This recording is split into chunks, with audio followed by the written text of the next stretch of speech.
चिन्तासन्तानहन्तारो यत्पादाम्बुजरेणवः स्वीयानां तः निजाचार्यान् प्रणमामि मुहुर्मुहुः। यदनुग्रहतो जन्तुः सर्वदुःखातिगो भवेत् तमहं सर्वदा वन्दे श्रीमद्वल्लभनन्दनम्। अज्ञानतिमिरान्धस्य ज्ञानाञ्जनशलाकया चक्षुरुन्मीलितं येन तस्मै श्रीगुरवे नमः। नमामि हृदये शेषे लीलाक्षीराब्धिशायिनम् लक्ष्मीसहस्रलीलाभिः सेव्यमानं कलानिधिम्। चतुर्भिश्च त्रिभिस्तथा षड्भिर्विराजते योऽसौ पंचधा हृदये। करो आरंभ।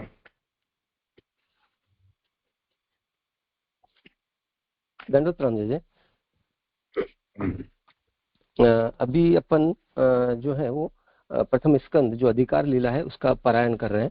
उसमें प्रथम 3 अध्याय हीन अधिकार के हैं और अध्याय 4 से 6 मध्यम अधिकार है और अध्याय 7 से 19 उत्तम अधिकार के हैं जो तृतीय प्रकरण में वर्णित है। तो तृतीय प्रकरण अंतर्गत हम अध्याय 10 का अभी पारायण कर रहे हैं। उसमें हमने श्लोक संख्या 1 और 2 का कल पारायण किया था और श्लोक संख्या 3 से आगे का पारायण आज हम करेंगे। शौनक आदि ऋषि ने जो प्रश्न किए थे कि किस तरीके से युधिष्ठिर जो है वो समर्थ हैं और किस तरीके से उन्होंने आगे राज्य किया, राज्य की क्या स्थिति हुई, उनके भाई वगैरह का साथ में किस तरीके से क्या रहा, वो सब जो जिज्ञासा शौनक आदि जो ऋषियों ने की थी उनका सूत जी ने जवाब देना चालू करा है श्लोक संख्या 2 से। वो आगे हम इसको थोड़ा और देखेंगे। अध्याय 10 जो है वो प्रभु की जो तृतीय कार्य है कि जो सब भक्तों का जो चित्त है वो भगवान में लगे, मतलब सब भक्तों के चित्त का समाधान हो और प्रभु अपने स्थान द्वारका में पधारे। ये जो प्रभु का तृतीय कार्य है वो इस 10वें अध्याय में वर्णित है। उसमें श्लोक संख्या 3 की आभासार्थ। यदि युधिष्ठिर में ईश्वर धर्म का आविर्भाव न हुआ तो उसके अभाव में हीन भावना उत्पन्न होती तथा स्वयं में ही राज्य से भय उत्पन्न हो जाता। वह भय युधिष्ठिर के ज्ञान से दूर हुआ है ऐसा कहा है। तो आभासार्थ में महाप्रभु जी हमको बता रहे हैं कि युधिष्ठिर में ईश्वर धर्म का आविर्भाव अगर नहीं हुआ होता तो उनमें हीन भावना रहती और राज्य में भी इससे भय वगैरह उत्पन्न होता। तो वो युधिष्ठिर में धर्म का आविर्भाव जो है उनके ज्ञान के कारण उनमें हुआ है, तो उसमें कोई प्रकार की हीन भावना वगैरह नहीं है और उस कारण से जो राज्य का वर्णन हम देख रहे हैं श्लोक संख्या 3 में। निशम्य भीष्म उक्तम अथ अच्युतोक्तम प्रबुद्ध विज्ञान विद्युत विभ्रमः शशास गामेन्द्र इवाजिताश्रय परिद्य पांताम अनुजानुवर्तितः। भीष्म पितामह के कहे हुए को हृदयंगम करके तथा इसी प्रकार भगवान के कथन को विचारते हुए अत्यंत बढ़े हुए ज्ञान से विशेष रूप से दूर होता है ब्रह्म, जिनका भगवान का ही एकमात्र दृढ़ आश्रय है, जिन्हें और जो अपने भाइयों द्वारा सेवा किए जाते हुए राजा युधिष्ठिर इंद्र के समान पृथ्वी का पालन करने लगे। सुबोधिनी जी, आवश्यक कार्य करना ही चाहिए, ऐसा करने में कोई हानि नहीं है। यह भीष्म पितामह का उपदेश सुनने के बाद युधिष्ठिर का राज्य विषयक भय दूर हो गया। जो हमने अध्याय 9 में देखा कि किस तरह से अध्याय 8 में युधिष्ठिर के में जो मोह उत्पन्न हुआ और मोह के कारण उनको जो अज्ञान आया, उस अज्ञान की निवृत्ति युधिष्ठिर को भीष्म पितामह के उपदेशों से हुई। उसमें भीष्म पितामह ने जब बताया उनको भी जो आवश्यक कार्य है राज्य वगैरह वो करना ही चाहिए, इस कारण से युधिष्ठिर में जो राज्य विषयक भय था वो दूर हुआ।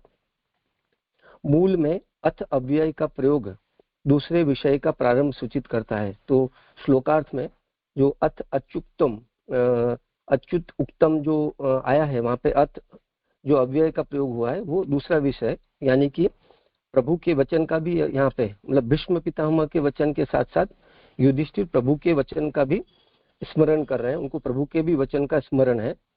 वो ये है कि अर्थात श्री कृष्ण हमारे रक्षक हैं। इस प्रकार से जो नारायण में परायण होता है उसे भगवान की आज्ञा अनुसार ही करना चाहिए। तो प्रभु की भी यही आज्ञा है कि वो राज्य करे, और जो नारायण में परायण होता है तो उनको प्रभु की इच्छा अनुसार कार्य करना चाहिए। वो प्रभु ही हमारे रक्षक हैं, तो उससे राज्य का भोग करने से या राज्य करने से क्या भय होगा वगैरह की निवृत्ति होती है। इस प्रकार सुनकर मर्यादा और पुष्टि की रीति से युधिष्ठिर के समझने में आया, क्योंकि भीष्म पितामह के वाक्य मर्यादा की रीति के अनुसार है और भगवान के वाक्य किसी से भी डरे नहीं, यह पुष्टि की रीति बताई है। तो यहाँ पर जैसा अपन ने देखा कि युधिष्ठिर ने दोनों भीष्म पितामह के भी वचन का स्मरण किया और प्रभु के भी वचनों का स्मरण किया। तो वो मर्यादा और पुष्टि दोनों का इस तरीके से युधिष्ठिर को स्मरण हुआ, मर्यादा का भी ज्ञान हुआ, पुष्टि की रीति भी उनको पता चली,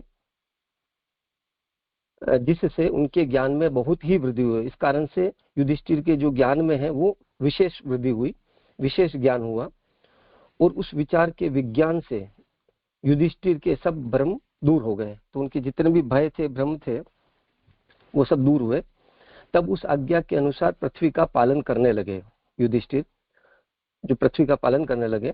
दूसरे तो वर्षा होने के बाद खेतों में उत्पन्न हुए अनाजों की चोर लुटारों से रक्षा केवल उसी समय करते हैं, और युधिष्ठिर तो वर्षा को वही उत्पन्न कर अपने धर्म द्वारा सबको अनुग्रहित करते हुए पालन करते हैं। इसलिए कहा है कि जैसे इंद्र पालन करते हैं उसी प्रकार युधिष्ठिर पालन करते हैं।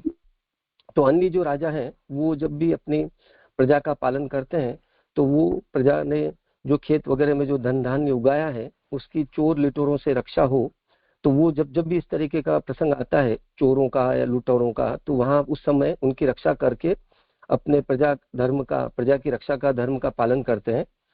पर युधिष्ठिर में एक विशेषता है, युधिष्ठिर में ये बताया गया है कि वो तो वर्षा को ही उत्पन्न करते हैं। वो तो वर्षा उत्पन्न होने के बाद अन्य राजा अनाजों की रक्षा कर रहे हैं, पर युधिष्ठिर तो वर्षा को ही उत्पन्न करते हुए धर्म का पालन कर रहे हैं और सबसे प्रजा को अनुग्रहित कर रहे हैं। इसलिए जो मूल श्लोक में इंद्र शब्द का जो प्रयोग आया है वो इंद्र पालन जैसे करते हैं उसी प्रकार से युधिष्ठिर भी पालन करते हैं। युधिष्ठिर तो मनुष्य हैं तो भी देवताओं की तरह पालन करने की सामर्थ्य होने के कारण बताते हैं कि किसी से भी जीते नहीं जाते, ऐसे अजित भगवान युधिष्ठिर के रक्षक हैं। इसलिए प्रभु की सामर्थ्य भक्त में आवे तो उसमें क्या आश्चर्य है। तो अन्य जो युधिष्ठिर तो मनुष्य हैं ऐसा जो हम समझ रहे हैं, तो बता रहे हैं कि फिर वो जो इतना सामर्थ्य है कि वो वर्षा को उत्पन्न कर रहे हैं और जिसको जिस तरीके से जब आवश्यकता हो रही उस तरीके से पूरा प्रजा का पालन हो रहा है, तो इतना सामर्थ्य युधिष्ठिर में कहाँ से आया। तो महाप्रभु जी हमको बता रहे हैं क्योंकि प्रभु जो है वो युधिष्ठिर जो अजित प्रभु हैं जिनको कोई जीत नहीं सकता, ऐसे प्रभु युधिष्ठिर के रक्षक हैं। और प्रभु के रक्षक होने के कारण प्रभु के द्वारा युधिष्ठिर में वो सामर्थ्य आया है, तो इसमें आश्चर्य करने की कोई बात नहीं है।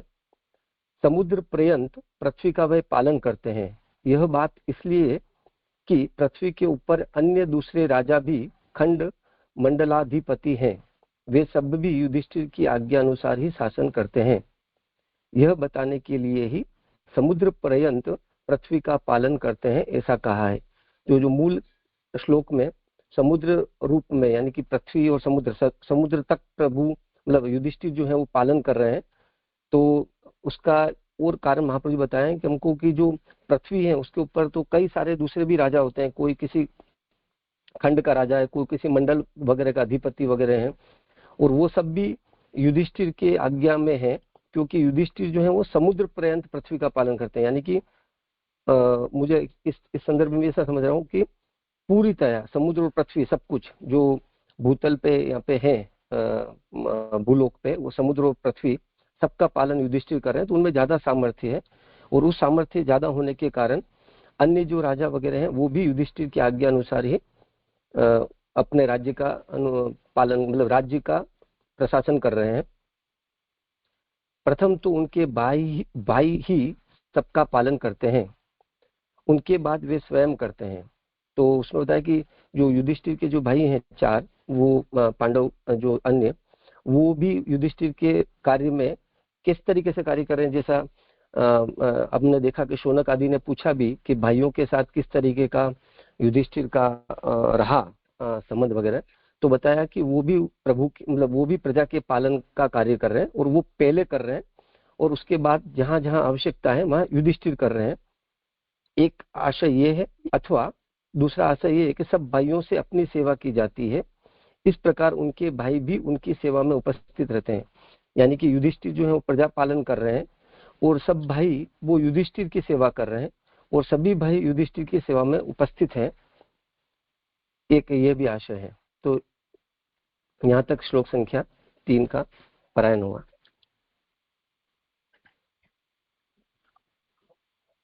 धन्यवाद प्रणाम जी। ये जो पुष्टि रीति बताई, प्रभु के वाक्य किसी से भी डरे नहीं, ये कहाँ से लिया? और ये नारायण परा सर्वे न कुतश्चन बिभ्यति, ये जो वचन है उसका संदर्भ ले रहे हैं। जी जी जी। ये 6 स्कंद का 17वें अध्याय का 28वां श्लोक, 6, 17, 28। जी जी जी 6, 17, 28। जी जी जी। और ये दूसरा जो समुद्र पर्यंत पृथ्वी का पालन करते हैं, समस्त पृथ्वी तो आ गई, लेकिन समुद्र पर्यंत यानी उसके बाद नहीं, ऐसा नहीं, उसकी अवधि बताना है। पृथ्वी तो समुद्र से घिरी हुई है, तो पूरी पृथ्वी पर राज्य है, इसको कहने के लिए समुद्र पर्यंत। जी जी।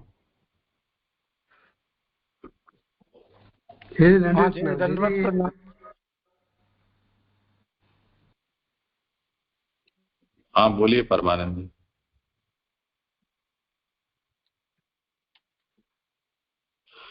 हाँ जय जय दंडवत प्रणाम।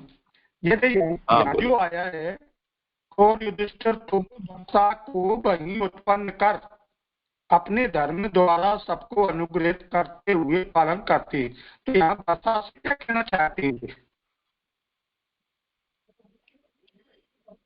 आपकी आवाज कट रही है, साफ नहीं आ रही है। अब आ रही है? हाँ हाँ, मैं यहाँ पे ये ऊपर से एक और इसमें लिखा है, तत्तावश आज्ञा के अनुसार पृथ्वी का पालन करने लगे। दूसरे तो वर्षा होने के बाद खेतों में उत्पन्न हुए अनाजों की चोर लुटेरों से रक्षा केवल उसी समय करते हैं। तो ये बात तो क्लियर हुई। और युधिष्ठिर तो वर्षा को वहीं उत्पन्न कर अपने धर्म द्वारा सबको अनुग्रहित करते हुए पालन करते हैं। तो यहाँ वर्षा से क्या कहना चाहते हैं? ये थोड़ा संदर्भ नहीं बैठ गया।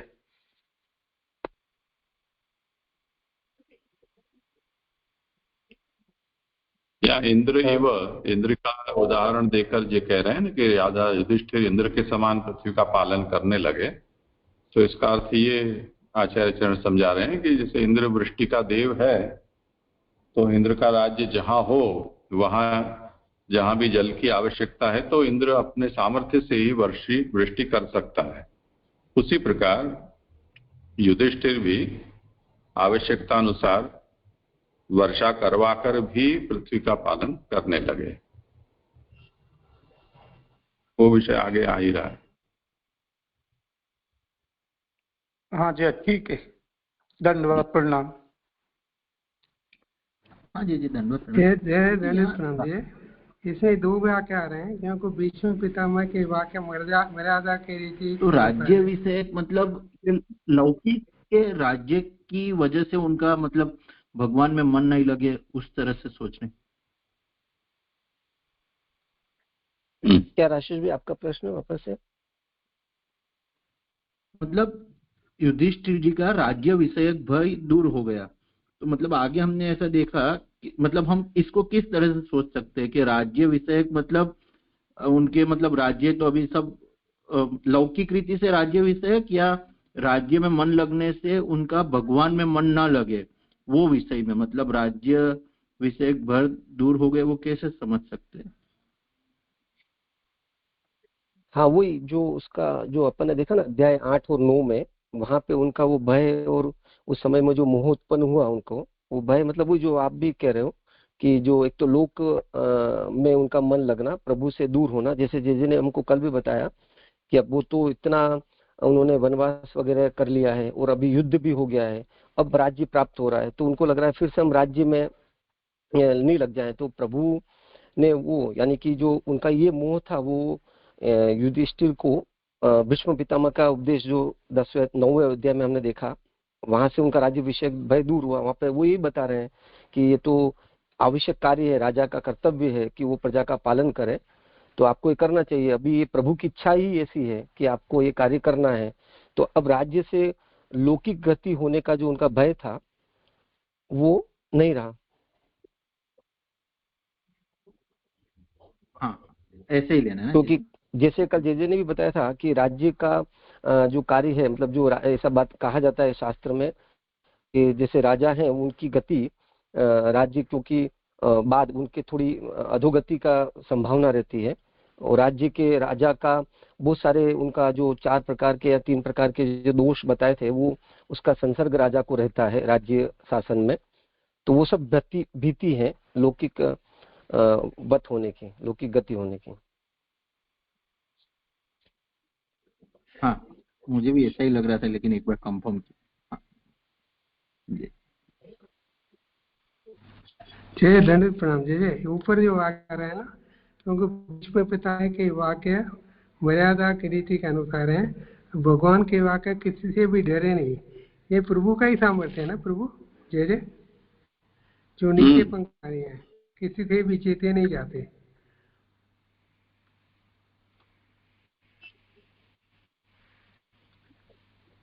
हाँ, ये प्रभु का ही सामर्थ्य है, क्योंकि वहां पर भी जैसे ने बताया था कि नारायण परायण है, वो जो 6ठे स्कंद में आ रहा है इसका वर्णन, तो वहां पे ये कि प्रभु ऐसा बोल रहे हैं कि मैं रक्षक हूँ, तो भय की संभावना दूर हो गई।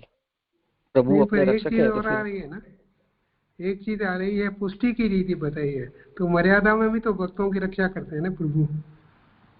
मर्यादा में प्रभु प्रमाण से करते हैं, जो युधिष्ठिर के को मतलब भीष्म पितामह के जो वचन थे वो मर्यादा में किस तरीके से, क्योंकि भीष्म पितामह को मर्यादा बताया जो अपने 9वें अध्याय में देखा था, उनके वचन मर्यादा भक्ति के हैं। और प्रभु के जो है, जैसे हमने देखा गीता जी में भी हम देखते हैं, प्रभु बोलते हैं कि जो मेरी शरण में आता है उनका मैं हमेशा पालन करता हूँ, रक्षण करता हूँ। तो वहां प्रभु स्वयं अपना वो सामर्थ्य ले रहे हैं, किसी और माध्यम को वहां पे प्रभु नहीं ला रहे हैं, तो वो प्रभु की पुष्टि है, तो वो पुष्टि रीति है। हाँ ठीक है, समझ में आया। ये विषय 8वें अध्याय से शुरू हुआ है और वहाँ 45वें श्लोक में ये आया कि व्यासाद्यैरीश्वरे कृष्णे नाद्भुत कर्मणा प्रबोधितोपीतिहासै नाबुध्यत शुचार्पितः। व्यास ने समझाया, स्वयं भगवान ने सभी इतिहास का उदाहरण देते हुए युधिष्ठिर को समझाया, फिर भी युधिष्ठिर को समझ में नहीं आया और वो शोक मोह में निमग्न हो गया। तब फिर भगवान ने ये सोचा कि ये जो आदमी जिसके मुंह से बात समझ सकता है उसी से उसको कहलवाना चाहिए। इसलिए 9वें अध्याय में फिर बाणशैया पर जो भीष्म हैं उनके पास लेकर गए, फिर भीष्म ने उनको समझाया। तो भगवान से भी समझ मिली थी पुष्टि रीति से, और भीष्म से भी मर्यादा रीति से, दोनों तरह से मिली थी। उस बात को यहाँ कह रहे हैं। हाँ जय स्पष्ट हो गया। जय दंडित प्रणाम। जय दंडवत प्रणाम। एक और प्रश्न ये था कि मूल में हम देखें ना तो न तो विषयजन्य भयम अपि संभावनीयम इति अच्युतोक्तम, तो यहाँ पे ऐसा आया कि दूसरा विषय प्रारंभ सूचित करता है। तो एक राज्य भय और एक विषयजन्य भय, ऐसे दो अलग समझ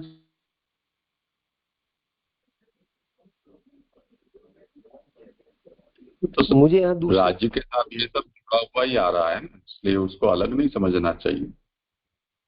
राज्य में दूसरा युधिष्ठिर को थोड़ी कोई भय है, वो तो अब जितने भी जिन जिन भी से भी भय की संभावना थी वो तो सब समाप्त हो गए, तो अब दूसरा कोई भय नहीं है, राज्य ही स्वयं भय रूप है।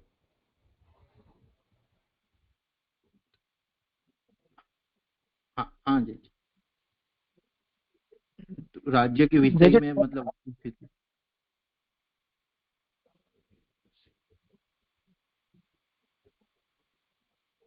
जे जे नंदोल प्रणाम। अरे हाँ बोलो। हाँ जे जे, यहाँ पे ऐसा आया कि इस प्रकार सुनकर मर्यादा और पुष्टि की रीति से युधिष्ठिर के समझ में आया है, क्योंकि भीष्म पितामह के वाक्य मर्यादा की रीति के अनुसार है और भगवान के वाक्य किसी से भी डरे नहीं, यह पुष्टि की रीति बताई है। तो ये जो और भगवान के वाक्य किसी से भी डरे नहीं, यह पुष्टि की रीति बताई है, वो समझ में नहीं आया जी जी। तो भगवान ने कहा है कि नारायण परायण होते हैं, वो किसी से भी डरते नहीं है, वही तो अभी कहा ना, अभी 6:17-28 में, स्वर्गापवर्ग नरकेष्वपि तुल्यार्थ दर्शिनः, ऐसा वहां भगवान ने कहा है। जी जी जी।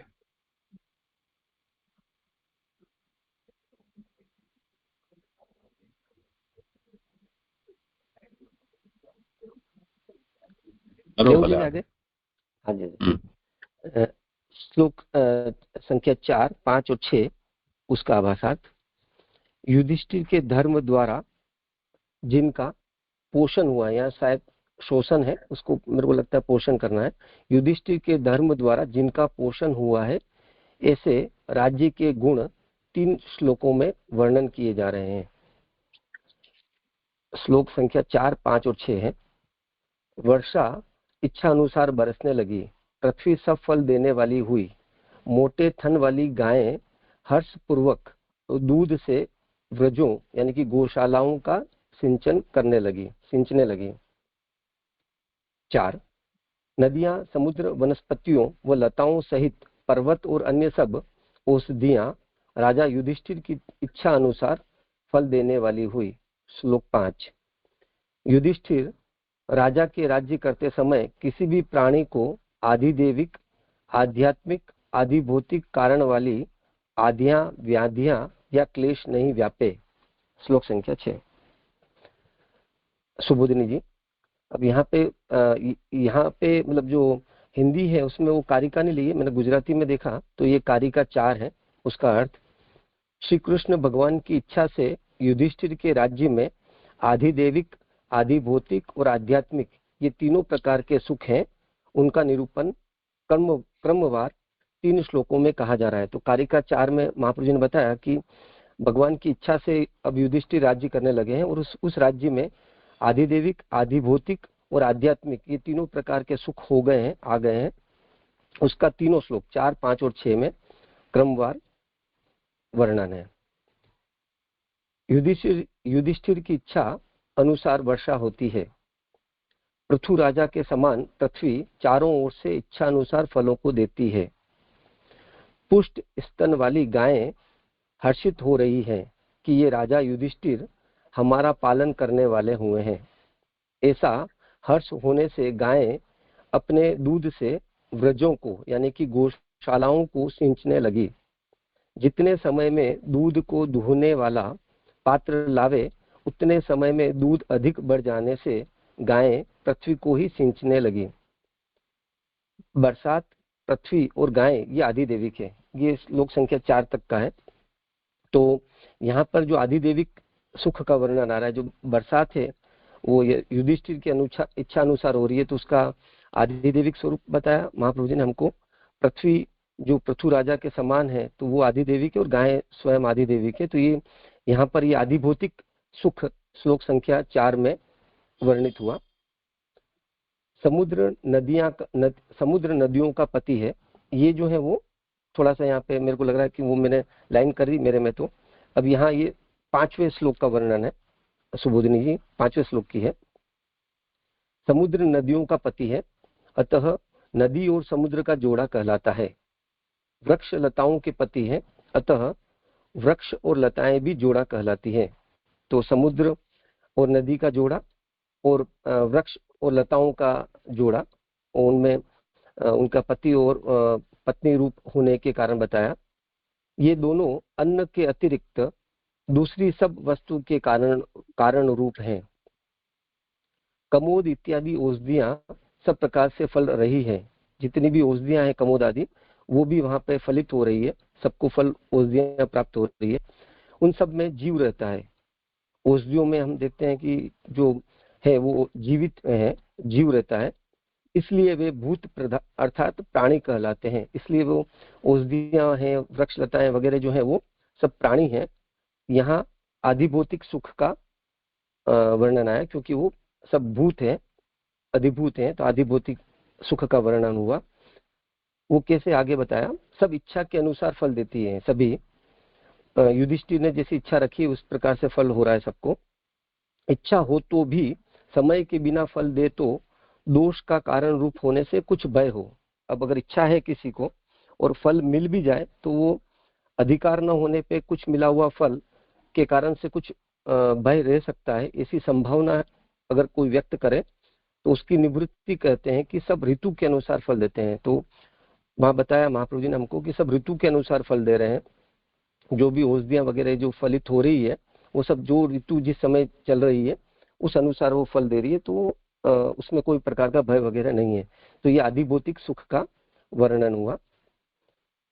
अध्यात्म में गुण, यहाँ श्लोक संख्या 5 थी, अब श्लोक संख्या 6 का सुबोधिनी जी। अध्यात्म में गुण स्वतः सिद्ध होने से दोष के अभाव के लिए रोग इत्यादि के अभाव का निरूपण करते हैं। यहाँ मेरे को ऐसा समझ आ रहा है कि जो गुण होते हैं वो स्वतः सिद्ध हो, वो आध्यात्मिक सुख है।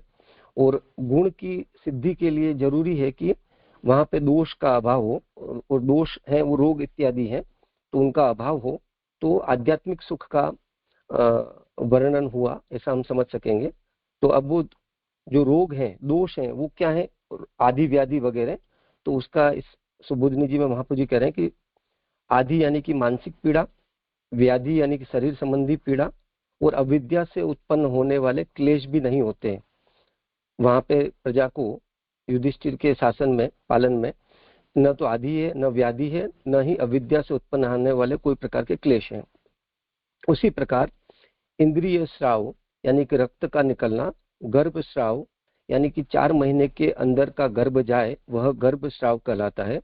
तथा गर्भपात यानी कि 5वें या 6ठे महीने में गर्भ जाए, उसे पात कहते हैं या व्यभिचार कहते हैं, या व्यभिचार आदि नहीं थे। तो इस प्रकार से आदि व्याधि, अविद्या, कोई भी प्रकार का इंद्रिय जनित जो क्लेश है, दुख है, वो व्यभिचार वगैरह सब कुछ जो आध्यात्मिक जो अपन कह सकते हैं दोष है, वो उसका अभाव था, तो आध्यात्मिक वहां पे सुख था।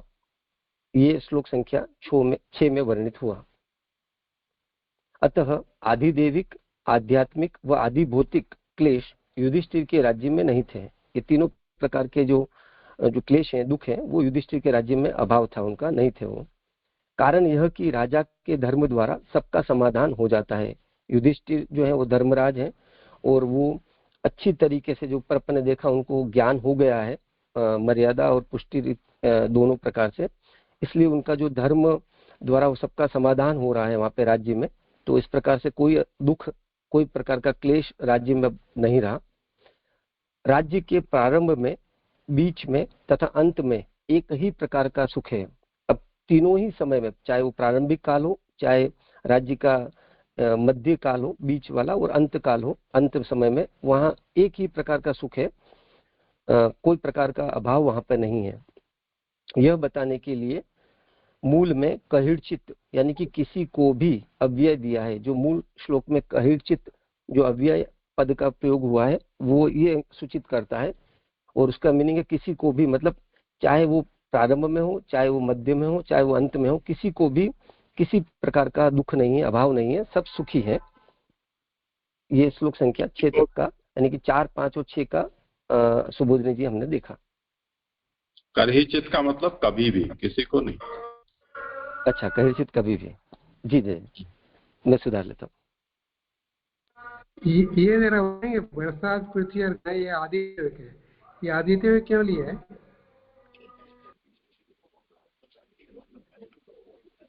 एक मिनट, मेरा ध्यान थोड़ा इधर हो गया था, वापस से आप क्या प्रश्न? हाँ, ये ऐसा आ रहा है कि ये बरसात, पृथ्वी और गाय, ये आदिदेव के, इसका तात्पर्य समझाया। हाँ, वो मुझे ऐसा लग रहा है कि जैसे युधिष्ठिर की इच्छा अनुसार वर्षा होती है, तो युधिष्ठिर की जो इच्छा है आदि देवी की इच्छा है, तो उसका स्वरूप वो बरसात है। पृथ्वी जो है पृथु राजा के समान चारों ओर से इच्छा अनुसार फल दे रही है, तो वो आदि देविकता पृथ्वी की बताई। और जो गाय है वो स्वयं हर्षित है और गाय स्वयं आदि देविक है, तो बरसात, पृथ्वी और गाय इस तरीके से आदि देविक कही, और ये आदि देविक सुख का वर्णन हुआ, ऐसा लग रहा है। यानी आदिदेव सुख की बात बता रहे हैं यहाँ पे। हाँ, श्लोक संख्या 4 में आदिदेविक सुख की बात है, क्योंकि जैसे अपन ने देखा ऊपर महाप्रभु जी ने कारिका में बताया कि तीनों सुख का वर्णन क्रमवार होगा, आदि देविक, आदि भौतिक और आध्यात्मिक। तो 4 में आदि देविक है, 5 में आदि भौतिक है और 6 में आध्यात्मिक है।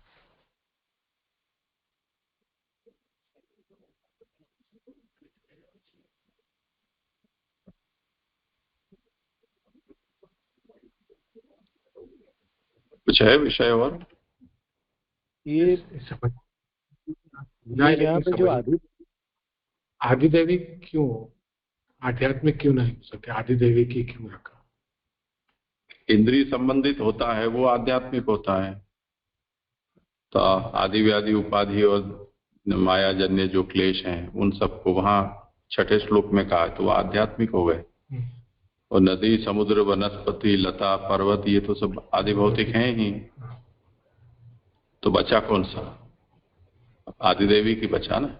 अब ये सब अपनी ओर से युधिष्ठिर के अनुकूल हो गए हैं, तो ये केवल जो भौतिक बदल बनने शुरू हो गए, या पृथ्वी फर्टाइल हो गई, या कुछ ऐसे प्रोटीन्स देने लगे गैया को कि वो ज्यादा दूध देने लगी, ऐसा मतलब नहीं है। इनके अधिष्ठाता देवता युधिष्ठिर के राज्य से प्रसन्न होकर अपनी ओर से उनको अधिक प्रसन्नता, खुशी दे रहे हैं, ये तात्पर्य। जी जी, स्पष्ट हुआ।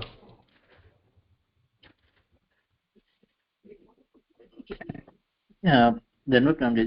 ये अध्यात्म में गुण स्वतः सिद्ध होने से दोष के अभाव के लिए, तो ये कैसे समझना, गुण स्वतः सिद्ध होने से? 6ठे में कोई पॉजिटिव बात तो बताई नहीं है। वहां तो ये कह रहे हैं ना कि युधिष्ठिर के राज्य में न तो किसी को आदि थी, न व्याधि थी, न किसी प्रकार का क्लेश था। तो दोषाभाव ही बता रहे हैं, गुणों का तो निरूपण किया ही नहीं गया है। तो उसके लिए कह रहे हैं कि अध्यात्म में गुण स्वतः सिद्ध होते हैं, इसलिए उनका निरूपण नहीं किया है। दोष अगर चले जाए तो गुण तो है ही, तो सुख होना ही है। अच्छा, और कोई विषय? गुण जी ये यहाँ पे तामस वाले नहीं है, पॉजिटिव और नेगेटिव।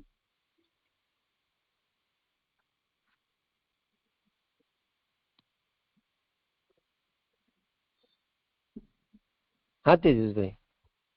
हाँ, यहाँ पे जो ये जो बात आई ना कि राजा के धर्म द्वारा सबका समाधान हो जाता है, तो ये राजा के धर्म द्वारा समाधान हो जाता है, यानी वो उनका आचरण या उनका जो प्रभाव ऐसे ऐसे ही समझना।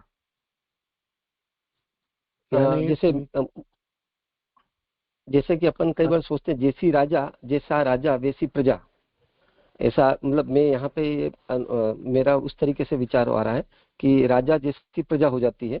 अब राजा जो है वो धर्म का पालन कर रहे हैं, क्योंकि उनको सब ज्ञान है और उस तरीके से राज्य का वो पालन कर रहे हैं। तो सबका राजा के जैसे अपन भी देखते हैं, जैसे भी कई बार बताते हैं कि महाप्रभु जी ने हमको बताया कि जो गुरु कैसे होने चाहिए, तो गुरु के लक्षण जब बताए तो वहाँ पे कृष्ण सेवा परायण होना, वो गुरु का एक जो लक्षण बताया। तो जब जो शिष्य है वो गुरु को जब कृष्ण की सेवा, भागवत तत्वज्ञ और वगैरह गुणों में देखेगा, तो वो जो शिष्य है वो भी उसी तरीके का आचरण करना भी संभव होगा और वो करने का प्रयास भी करेगा।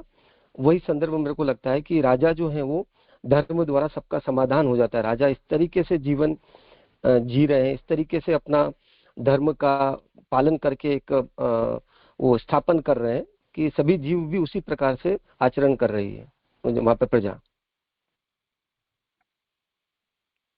यानी जो उनका जो आचरण है उसका जो प्रभाव इतना सब प्रजा पर या सभी पे ऐसे आ रहा है, और हाँ। ऐसे ही वो नेगेटिव कर रहा है तो वो सभी जो परेशान हो रहे हैं उससे जो आगे जो भय बताया तो उस तरीके से उनको भी इतना भुगतना पड़ेगा ऐसा। हाँ, संग दोष जो अपन बोलते भी हैं। जी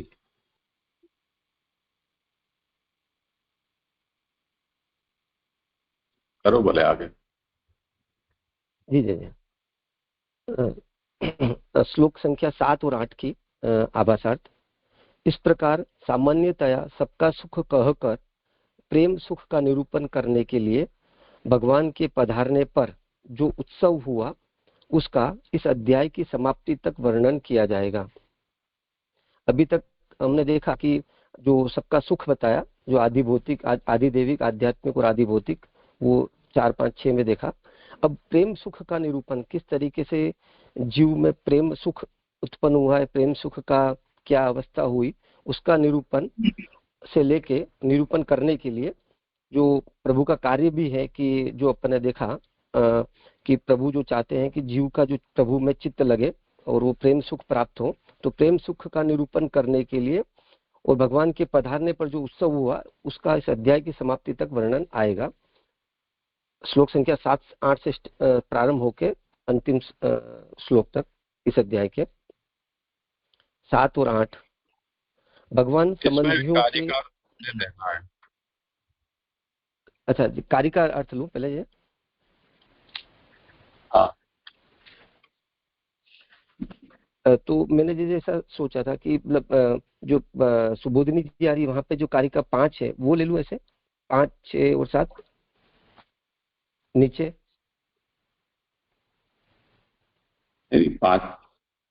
5वीं जो कारिका है ना वो इसकी उत्थानिका है। अच्छा, 5वीं कारिका इसकी उत्थानिका है। जी जी। तो भक्ति ज्ञान से 5वीं कारिका का अर्थ लेता हूँ। हाँ, मैं 5वीं कारिका का अर्थ लेता हूँ। भक्ति ज्ञान से उत्पन्न होने वाले उत्सवों के अतिरिक्त संसार में जीवन व्यर्थ है। श्री कृष्ण में ही एक चित्त एकाग्र हो जाए यह मुक्ति से भी अधिक है। ये जो 5वीं कारिका बात आई उसी में पद्म पुराण में कहा है कि विष्णु का सेवक बन जाना ही मोक्ष है। तो उस कारिका अर्थ से ऐसा लग रहा है ये जो कारिका जैसे जैसे ने बताया ये आभासार्थ है श्लोक संख्या 7 और 8 का या 7 का। भक्ति और ज्ञान से उत्पन्न होने वाले उत्सवों के अतिरिक्त संसार में जीवन व्यर्थ है। हम जो भी उत्सव हमारे जीवन में है अगर वो भक्ति और ज्ञान के प्रभाव से अगर हमारे जीवन में उत्सव आ रहे हैं और हम उत्सव मना रहे हैं, वही उत्सव सच्चे अर्थ में उत्सव है। बाकी संसार में जो पूरा जीवन है वो व्यर्थ है। और वो उत्सव अवस्था प्राप्त हो वहां पर हस्तिनापुर में अब, और सभी का जो चित्त वो कृष्ण में एकाग्र हो, मुक्ति और जो चित्त की एकाग्रता मुक्ति से अधिक है, इसलिए श्लोक संख्या 7 और 8 में उसका वर्णन आगे प्राप्त हो रहा है। पद्म पुराण में कहा है कि विष्णु का सेवक बन जाना ही मोक्ष है, कि जो पुराण में प्रमाण वाक्य है कि विष्णु का जो सेवक बनता है, सेवक बन जाना ही मोक्ष है। मतलब बहुत बड़ी बात यहाँ पर हमको प्राप्त हो रही है कि किस तरीके से प्रभु का सेवक होना एक इतना बड़ा हमारा खुद का एक गौरव है या हमारे में एक अहोभावना है कि हम प्रभु के सेवक बन रहे हैं। तो वो मोक्ष है, मोक्ष चाहिए नहीं पर वो मोक्ष के सिर्फ सेवक बन जाना ही इतना बड़ा फल प्रदान कर रहा है। मूल में हस्तिनापुर लिखा है, इसमें अलुक तृतीया समास है। अब इसके अनुवाद ले लो, श्लोक के अनुवाद तो बाकी रहे। हाँ श्लोक है, हाँ जी जी श्लोक का अनुवाद। भगवान संबंधियों के शोक को दूर करने के लिए अपनी बहन सुभद्रा के प्रिय करने की इच्छा से कितने ही महीने हस्तिनापुर में रहकर 7 ये श्लोक संख्या सबकी आज्ञा लेकर अपनी बुआ कुंती जी आदि की आज्ञा से और अर्जुन आदि से मिलकर और इसी प्रकार नकुल, सहदेव आदि से नमस्कार कर जाते हुए युधिष्ठिर जी से विदा मांगकर रथ पर विराजमान हुए। श्लोक संख्या 8। मूल में हस्तिनापुर लिखा है, इसमें अलुक तृतीया समास है। पूर्व में यहाँ हस्ती नाम का राजा था, उसी का बनाया हुआ यह नगर था, इसलिए यह हस्तिनापुर कहलाता है। इस प्रकार हस्तिन यह भी उसी का नाम है, हस्ती का हस्तिन। व्याकरण के नियम प्रमाण से अण प्रत्यय होता है, इस प्रकार यह हस्तिनापुर हुआ। हस्तिना निर्मितम पुरम हस्तिनापुरम, इस प्रकार मध्यम पद का लोप हो जाता है, उसमें हस्तिना इस तृतीय पद का लोप नहीं होता, इसलिए यह अलुक समास होता है। हस्ती द्वारा निर्माण किए गए नगर में भगवान की स्थिति है, यह उस वंश में उत्पन्न होने वालों को मुक्ति प्रदान करने के लिए है। ये कार्य अच्छे है वैसे, तो वहां मैं पहले तक का लेता हूँ। मूल में हस्तिनापुर लिखा है, ये जो थोड़ा व्याकरण का आया, मैं इसका जो समझाऊं थोड़ा वो मैं कहना चाहूंगा कि जो हस्ती राजा हैं उनमें उनके द्वारा हस्तिनापुर निर्मित हुआ, उन्हीं के नाम से हस्तिनापुर बना है। मूल श्लोक में जो हस्तिनापुर आया है तो हस्ती के साथ में अण प्रत्यय लगाने से हुआ है, तो हस्तिनापुर हस्ती राजा के संदर्भ से है, उनके द्वारा निर्मित है। तो मुझे यहाँ पर कथा का संदर्भ नहीं है, पर मुझे लगता है कि जो कुरुवंश में ही हस्ती राजा हुए हैं, उन्हीं राजा द्वारा निर्मित ये हस्तिनापुर है। तो यहाँ वंश का संदर्भ प्राप्त होगा उस हिसाब से। कारिका 6 यहाँ पे हस्ती द्वारा निर्माण किए गए नगर में भगवान की स्थिति है, यह उस वंश में उत्पन्न होने वालों को मुक्ति प्रदान करने के लिए है। कि जो उस नगर में हस्ती नगर में यानी हस्तिनापुर में जो प्रभु स्थिति कर रहे हैं, वो स्थिति करने का कारण उस वंश में जो जीव उत्पन्न हुए, मतलब उस वंश में जो उत्पन्न हुए हैं उनको मुक्ति प्रदान करना है। इस कार्य से प्रभु वहां पर हस्तिनापुर में विराज रहे हैं। मथुरा आदि नगरों में भी भगवान की स्थिति है। अब जो हस्तिनापुर में जैसे प्रभु की स्थिति है, अभी प्रभु वहां विराज रहे हैं, उसी प्रकार से मथुरा आदि नगरों में भी प्रभु की स्थिति रही है। वह पृथ्वी में मुक्ति देने वाली है। तो वो पृथ्वी में, जैसे जो मेरे को ऐसा ज्ञात हो रहा है कि मथुरा वगैरह जो शहर है, जो नगर है, वो नगरों में अगर कोई स्थान कोई भी, फिर वो वंश से संबंधित न होकर पृथ्वी में एक स्थान से संबंधित है, उन नगरों में अगर कोई स्थिति करता है जहाँ पे प्रभु की स्थिति है, तो उससे उस जीव की मुक्ति होती है। तो उनमें नगर का महात्म्य है। और भगवान हस्तिनापुर में रहते हैं, ये उस वंश में उत्पन्न होने वालों की मुक्ति के लिए है। और यहाँ पे जो हस्तिनापुर का जो संदर्भ श्लोक में आया है, वो जो हस्ती राजा से संदर्भित वंश है, उनसे उत्पन्न होने वालों की मुक्ति के संदर्भ में है। तो ये विशेषता हस्तिनापुर के संबंध में है। यह जो कहा है वह निरंतर स्मृति बनी रहे तो ही मुक्ति हो। अब ये जो बात है कि वंश परंपरा बताई कि वंश से संबंध होना, तो निरंतर स्मृति बनी रहे मुक्ति के लिए, इसलिए भी प्रभु का वहां पर प्रभु ने वहां अपना स्थान किया है, विराज रहे हैं प्रभु। और हस्तिनापुर में वो निरंतर स्मृति बनी हुई है प्रभु की, या उसलिए भी यहाँ पर इसका मुक्ति का कारण रूप बताया। इसमें और कोई कारण नहीं है, मतलब समय वगैरह का कोई विशेषता नहीं है कि समय के कारण मुक्ति वगैरह प्राप्त हो रही है, ये बात नहीं है। इसका कारिका 7 में और वर्णन है, ये बताने के लिए समय की विशेषता नहीं है, यह बताने के लिए काल के अंश रूप महीने का निरूपण किया है। जो काल का अंश रूप महीना है उसको बताने के लिए ही वहां पर महीनों का, प्रभु महीने विराजे, उसका बात आ रही है। भगवान कितने ही महीने विराजे यही कहा है, यहाँ संख्या नहीं बताई है कि प्रभु कितने महीने विराजे, बस महीने विराजे।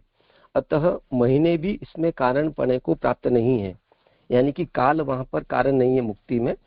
प्रभु का संबंध, प्रभु वहां पे हस्तिनापुर में विराजे, वही एकमात्र कारण है मुक्ति में, यह सूचित किया। भगवान हस्तिनापुर में विराजना मुक्ति के लिए ही है। इसका कारण यह है कि भगवान वहां विराज कर सबके शोकों को दूर करे। इसके बाद वहां से पधारे।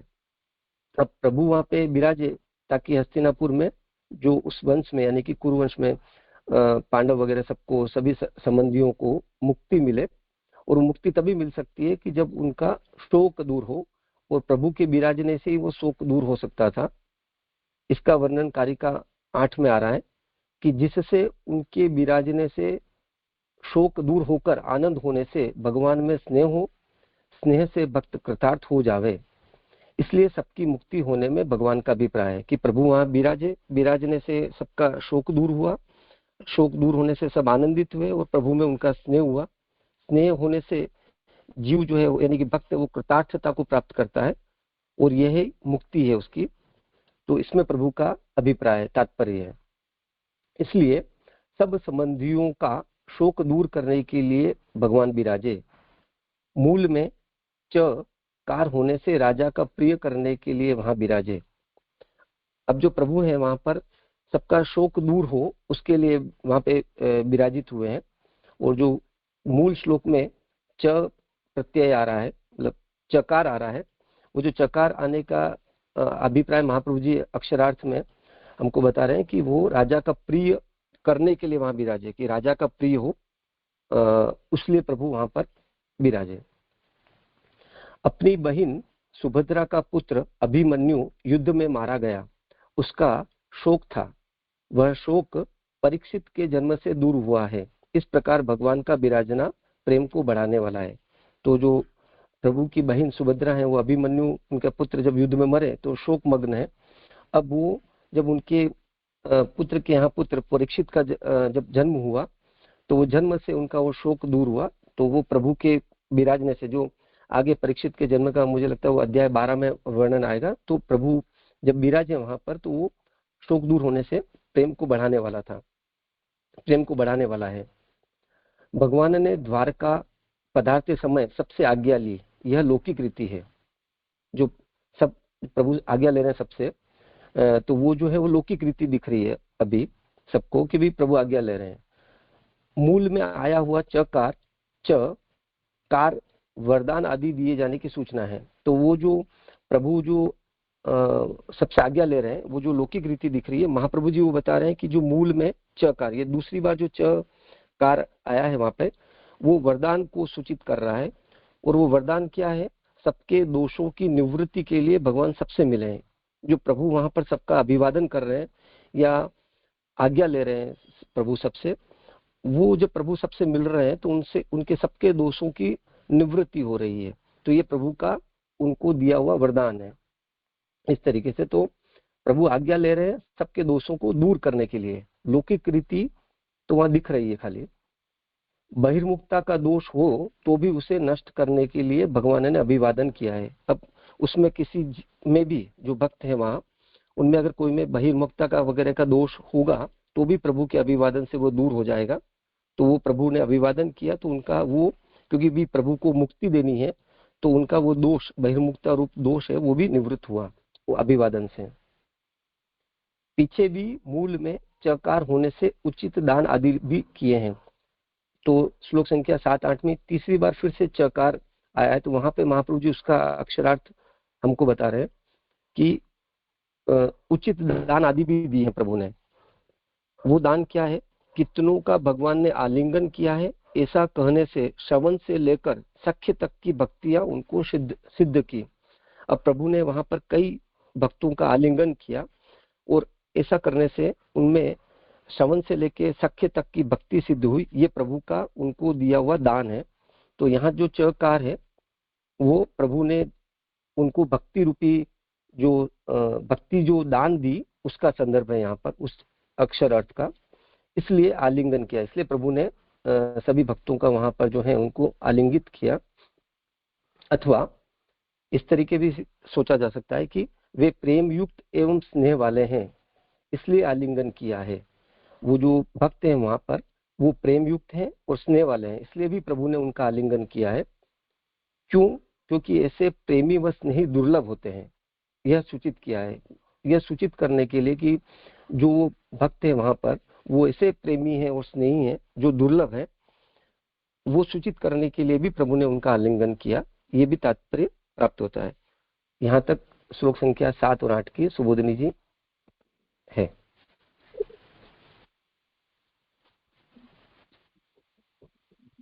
यहाँ पे ये जो निरंतर स्मृति बनी रहे तो ही मुक्ति हो, तो ये जो है उसका मीनिंग जो आपने जैसे बताया कि प्रभु की स्मृति बनी रहे ऐसा लेना, या कैसे वो थोड़ा स्पष्ट करना था, क्योंकि किसी समय विशेष का नहीं है, यानी प्रभु की स्मृति बनी रहे या प्रभु की स्थिति है इसलिए वो मुक्ति का कारण हो रहा है। हाँ, मतलब प्रभु का संबंध, मतलब हस्तिनापुर में वो हस्ती जो शहर है, जो नगर है, उस नगर में प्रभु अपना वहां पर जो विराजित होकर अपना संबंध उस नगर से स्थापित कर रहे, बता रहे हैं। ये स्मृति बनी रहे कि प्रभु संबंधित नगर है ये, जो वो उस प्रभु संबंधित नगर में उस वंश में जो भी है उनकी मुक्ति होगी। यह स्मृति यानी कि वो हमारे को फिर वो भय वगैरह या हमारी क्या गति होगी, वो सबकी भी निवृत्ति इस प्रकार की स्मृति से संभवित है या हो जाती है। मुझे ऐसा आशय लग रहा है।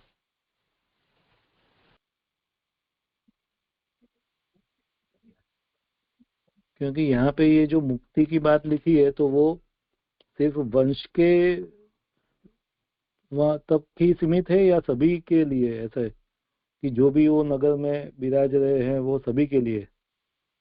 क्योंकि जैसे मथुरा में जो वो बताया उसके साथ में उसकी कंपैरिजन की, तो मथुरा आदि में तो जो कोई भी है वो सभी की मुक्ति हो रही है, तो यहाँ पे जो है वो सिर्फ वंश के लिए, ऐसा?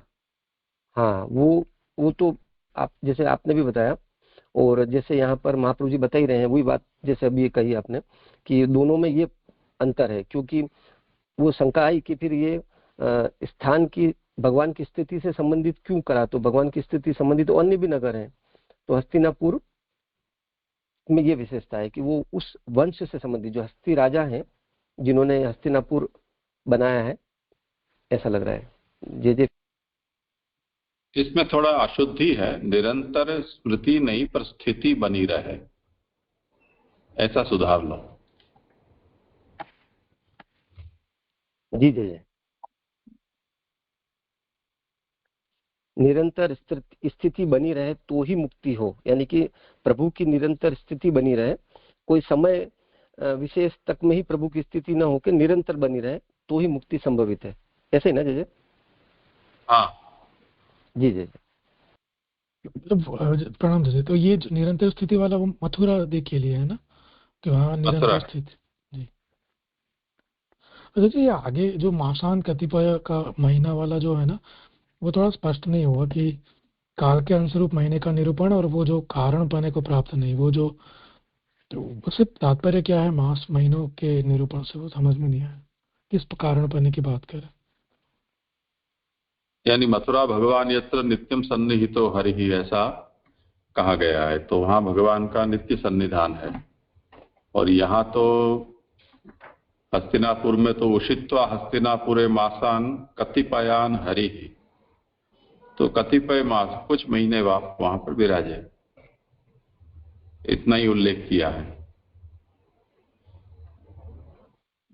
तो उसका तात्पर्य यह है कि यहां तो इस वंश के उद्धार के लिए प्रभु पधारे हैं, इसलिए नित्य सन्निधान की आवश्यकता नहीं है, तो कुछ मास यहां पर विराजे और उस वंश का उद्धार किया। ये अपनी इच्छा से आप विराजे हैं, खास करके आग्रह से।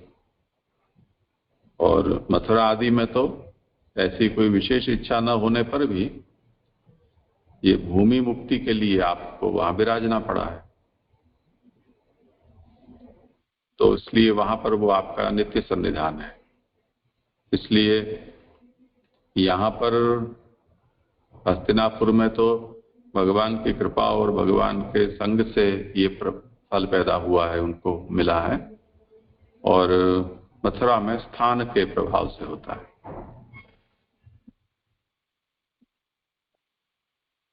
जी जी, सही अर्थ में मुझे अभी इस कारिका और इसका पूरा सुबोध जी का आशय अभी आपने बताया तो प्रकट हुआ। बहुत सुंदर बजे। देखिए ये मथुरा आदि से मतलब 7 पुरी है उसकी बात ही है ना, 7 जो कहे जाते हैं पुरी। नहीं, अब आदि से तो क्या ग्रहण करना, वो ऐसे नित्य सन्निधान भगवान का मथुरा के विषय में प्रसिद्ध है। तो यद्यपि पुरुषोत्तम जी ने आदिपद का प्रयोग किया है, हस्तिनापुरे भगवतो या स्थिति ही सा मथुरादि स्थिते है विलक्षणा। मथुरा आदि में जो भगवान की स्थिति है उससे हस्तिनापुर में भगवान की स्थिति विलक्षण है, ये बताया है।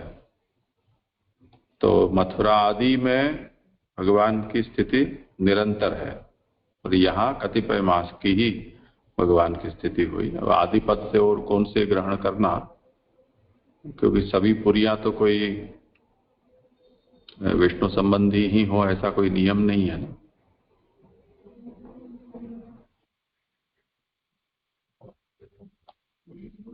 जी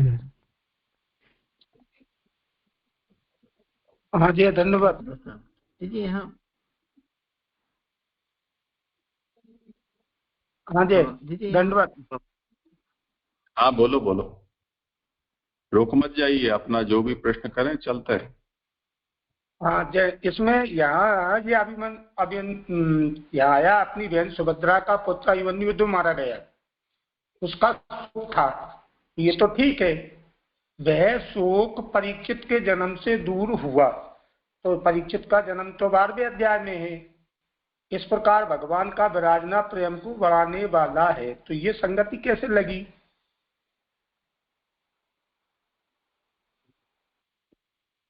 वो तो मुझे लगता है कि जो अपन अध्याय 9 की जो कारिका है वहां पे ये बात महाप्रभु जी उन कारिका में बता रहे हैं कि 8 से लेके 12 फिर वहां पे 4 प्रभु के कार्य आ रहे हैं, जो ब्रह्मास्त्र से रक्षा करी, फिर आगे जो है वो प्रभु के कार्य। अब प्रभु उस दरमियान में क्या हुआ उसमें वो प्रभु के उन कार्यों का निरूपण इन 8, 9, 10 और 11 ऐसे 4 कार्यों का निरूपण है।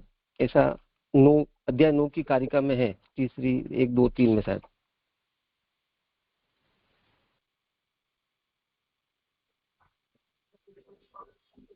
नहीं, मेरा कहना ये था कि भगवान विराजी, तो भगवान के विराजने से क्या परीक्षित का जो माने इसमें दिया है कि उसका शोक था, वह शोक परीक्षित के जन्म से दूर हुआ। तो भगवान के विराजने से क्या मतलब वो शोक चला गया अथवा नहीं गया, ये समझ नहीं पा रहे हमने।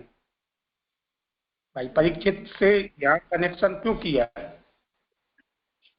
भगवान के विराजने से? नहीं देखो, आप अध्याय अपने खंड 1 में मतलब अध्याय 9 का पृष्ठ संख्या 365 उसमें जो कारिका है वहां पर हम देखें तो वहां पर बताया कि मैं वापस एक बार पढ़ता हूँ पूरी कारिकार्थ। 8वें अध्याय से लेकर 11 अध्याय तक परीक्षित राजा की रक्षा नहीं करने में तथा 12वें अध्याय में उस परीक्षित राजा की रक्षा के निरूपण करने में हेतु कहते हैं। लोक प्रतीति से जब कृष्ण का कार्य समाप्त हुआ, अर्थात भगवान का कार्य तो नित्य सदा होता रहता है, किंतु लोगों को यह प्रतीति हुई कि भगवत कार्य समाप्त हुआ, तब भागवत श्रोता परीक्षित की देह रक्षा का निरूपण किया गया। अर्थात हस्तिनापुर में भगवान के सब कार्य समाप्त होने पर 12वें अध्याय में परीक्षित की देह रक्षा का निरूपण किया है। तो अभी प्रभु के कार्यों का निरूपण 8, 9, 10, 11 में आ रहा है, ऐसा मैं ऐसा समझ रहा हूँ इसको। जी जी।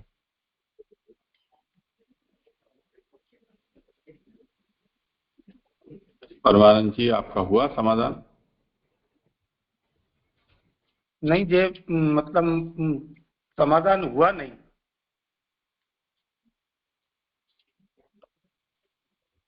इनका प्रश्न ये है कि अभी तो परीक्षित का जन्म हुआ ही कहाँ है, और भगवान तो उससे पहले ही वहां पधार जा रहे हैं ना द्वारका। हाँ, तो ये सुख होने की जो बात है उसमें अभिमन्यु की मृत्यु तो चलो ठीक है, वो तो युद्ध में हुई, उस समय तो प्रभु विराज रहे थे, पर वो उस शोक का निवारण परीक्षित के जन्म से यहाँ बताया जा रहा है, वो तो अभी हुआ नहीं है, यूं कह रहे। लेकिन वो परीक्षित का जन्म सुरक्षित हो गया, वो जो 7वें अध्याय में जब प्रभु ने रक्षा करी गर्भ में, और वो मुझे ऐसा लग रहा है कि वहां पे अब जो जन्म होगा ही, अब ये निश्चित हो चुका था बात,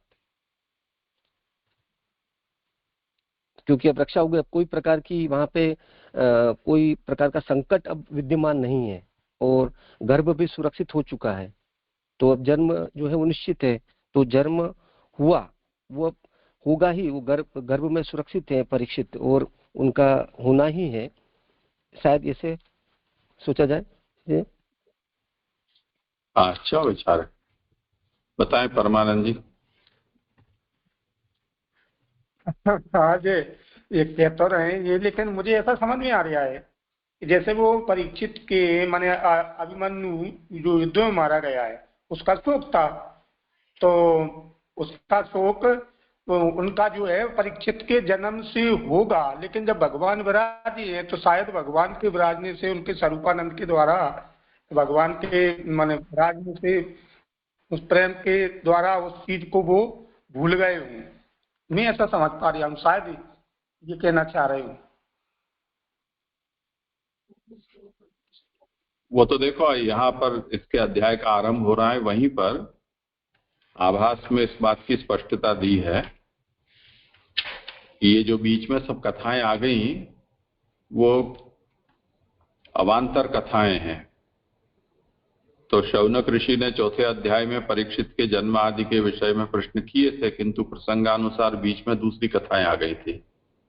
अतः शौनक ऋषि फिर से पहले वाली कथा को याद दिलाते हुए उनसे सुनने के लिए पूछते हैं कि अश्वत्थामा द्वारा फेंके गए अत्यधिक तेज वाले ब्रह्मास्त्र से जब उत्तरा का गर्भ नष्ट हो रहा था, तब ईश्वर श्री कृष्ण ने उसे फिर से जीवित कर दिया, और श्रेष्ठ बुद्धि वाले उन महात्मा परीक्षित का जन्म कर्म जिस प्रकार हुआ तथा मृत्यु को प्राप्त करके जिस प्रकार उनका जाना हुआ, यह सब मेरी सुनने की इच्छा है। तो ये विषय यहाँ पर यानी भगवान जो पधार रहे हैं और ये सब हो रहा है, वो तो एक लगातार श्रृंखला के रूप में हो रहा है कालक्रम से, पर श्री भागवत में यहाँ ये जो निरूपण किया जा रहा है उसमें थोड़ा विषय आगे पीछे हुआ है।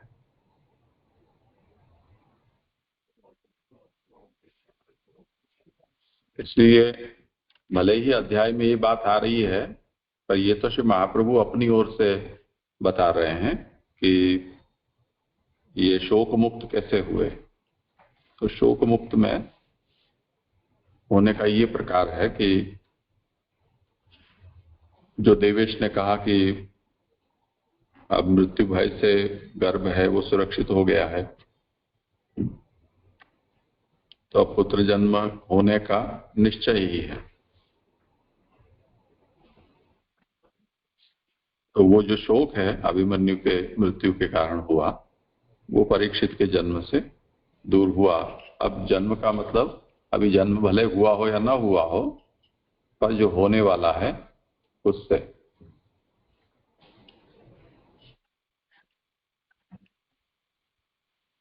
जी जी जी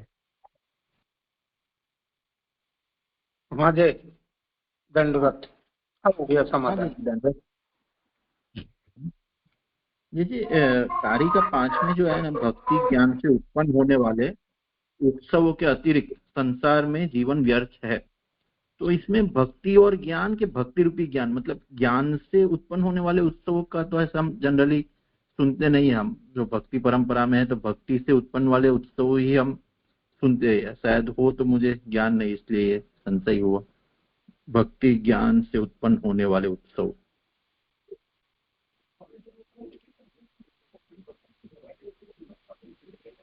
भक्ति जब हम प्रकरण के अनुसार शब्दों का अर्थ होता है, ज्ञान का अर्थ होता है कि ये ज्ञान मार्गीय ज्ञान लेना, ऐसा कोई आवश्यक नहीं है। भक्ति का मतलब प्रेम और ज्ञान का मतलब भगवत महात्म्य ज्ञान, तो उसमें क्या समस्या है? हाँ हाँ जी, मतलब मैं वो ज्ञान समझा इसलिए। तो हाँ, समाधान।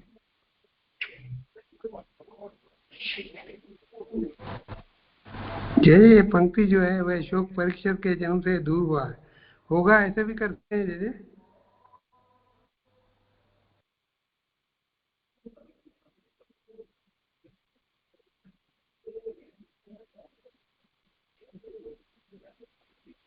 यहाँ तो हुआ, अपन इसी को संदर्भ लेके पढ़े तो ठीक है। सुधारने का मतलब जैसे जे ने भी अभी समझाया, ऐसा लग नहीं रहा है आवश्यकता। नहीं, प्रभु को तो मालूम है ना कि परीक्षित का जन्म होने वाला है, उनको पहले प्रतीत हो रही प्रभु को वह शोक परीक्षित के जन्म से दूर हुआ है, होगा, ऐसा मैं पूछता आपसे।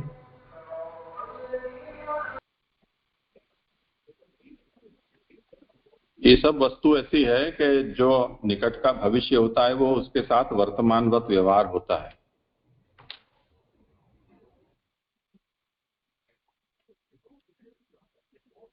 अब ये सब होने ही वाली तुरंत में घटनाएं हैं, इसलिए उसको वर्तमानवत मानकर ये निरूपण किया जा रहा है, ऐसे समझना चाहिए। वर्तमान सामीप्य वर्तमान वद्वा, ऐसा व्याकरण का नियम है, भाषा ऐसे बोली जाती है।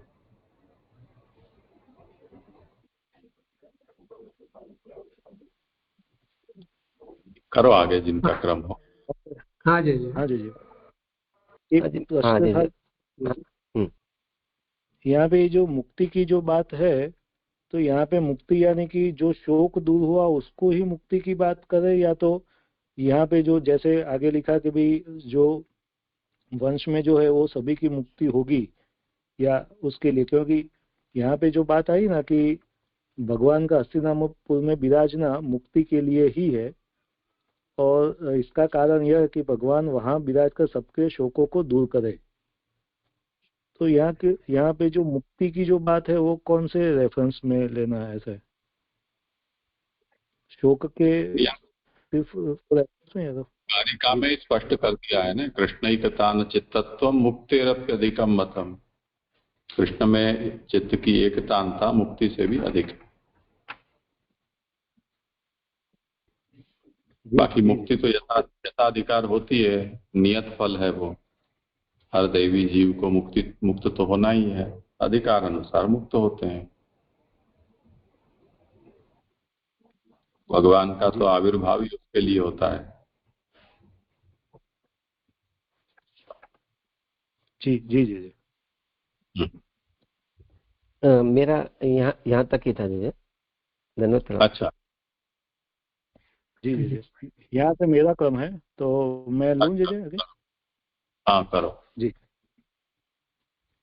तो यहाँ से श्लोक 9वां, सुभद्रा द्रौपदी कुंती विराट तनया तथा गांधारी धृतराष्ट्रश्च युयुत्सौ गौतमो यमौ रुद्रश्च दौम्यश्च स्त्रियो मत्स्यसुतादयः न सेहिरे विमुह्यन्तो विरहं शांग धन्वनः।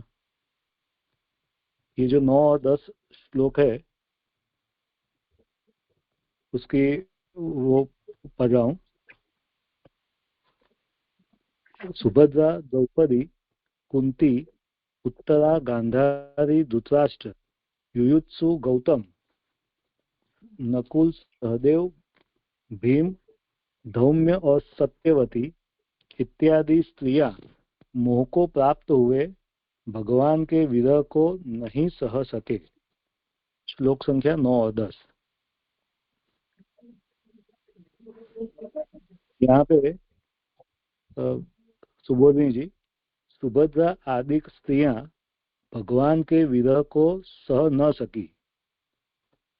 स्नेह देह के लिए होता है, वह स्त्रियों में अधिकता से होता ही है। इसीलिए प्रारंभ में सुभद्रा का नाम और अंत में सत्यवती का नाम दिया है। तो यहाँ पे वो बता रहे हैं कि भाई जो स्नेह है वो स्त्रियों में अधिकता से होता है, और इसीलिए शुरुआत में जो श्लोक की शुरुआत है वो भी सुभद्रा से हो रही है, सुभद्रा द्रौपदी, यहाँ से स्टार्ट होके जो लास्ट में भी जो बात आई तो वहाँ पे सत्यवती जी का वो नाम आ रहा है। तो आप प्रारंभ में और अंत में वो स्त्री का नाम देके वो ही दिखा रहे हैं कि भाई वो जो स्नेह है वो स्त्रियों में अधिकता से होता है और वो प्रभु के विरह को सहन न कर सकी। फिर ये जो नौमी कारिका का यहाँ पे वो शब्दार्थ दिया है कि मारे जाने के तथा रक्षा करने के प्रसंग में जिस प्रकार पति है उसी प्रकार पुत्र भी है, अतः गांधारी तथा उत्तरा की समानता बताई है। तो यहाँ जो गांधारी जी और उत्तरा की जो समानता आ रही है तो वो किस प्रकार से आ रही है वो यहाँ पे दिखा रहे हैं। क्योंकि उत्तरा का पति मारा गया है और पुत्र की रक्षा हुई है, और इसी प्रकार गांधारी के पुत्र मारे गए हैं तथा पति की रक्षा की गई है। अतः दोनों की समानता बताने के लिए मूल में तथा अव्यय का प्रयोग किया है।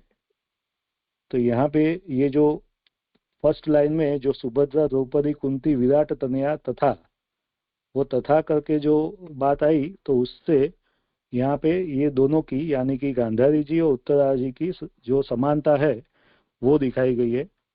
क्योंकि जो पति और पुत्र है वो मारे जाने और रक्षा करने के प्रसंग में समान है उसी को लेकर। आगे युधिष्ठिर और अर्जुन ये दोनों ही उत्सवों में आसक्त थे, अतः इन्हें विरह की स्फूर्ति नहीं थी, इसीलिए मूल में इनके नाम लिखे नहीं गए। अथवा धृतराष्ट्रश्च इस चकार से दोनों का अर्थ लिया जा सकता है।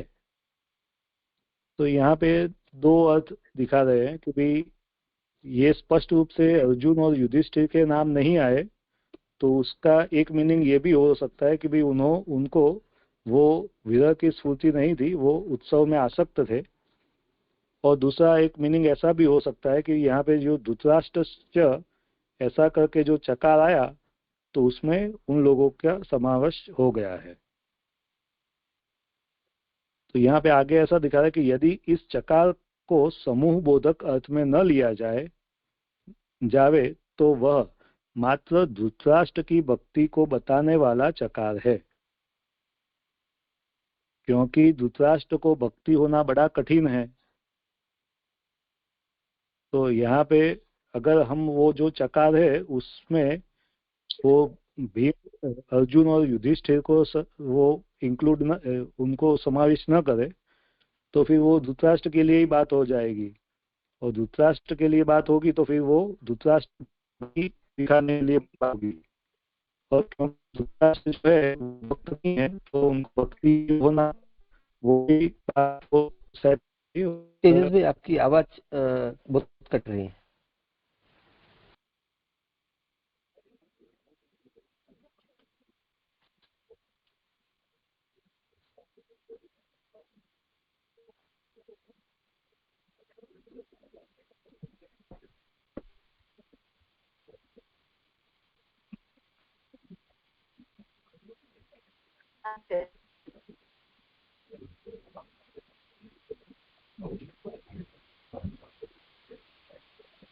आवाज आ नहीं रही है तेज।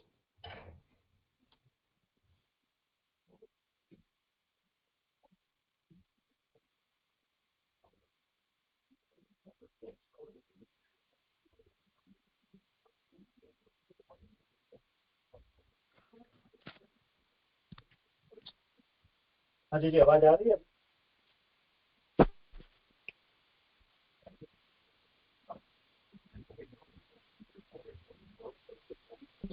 बहुत स्लो है तेजस भाई, आवाज धीरे है एकदम।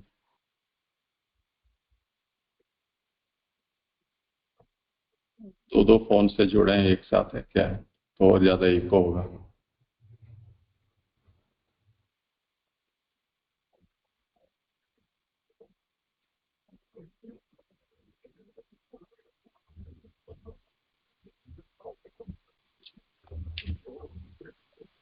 हाई कोर्ट का बुलावा तो नहीं आ गया?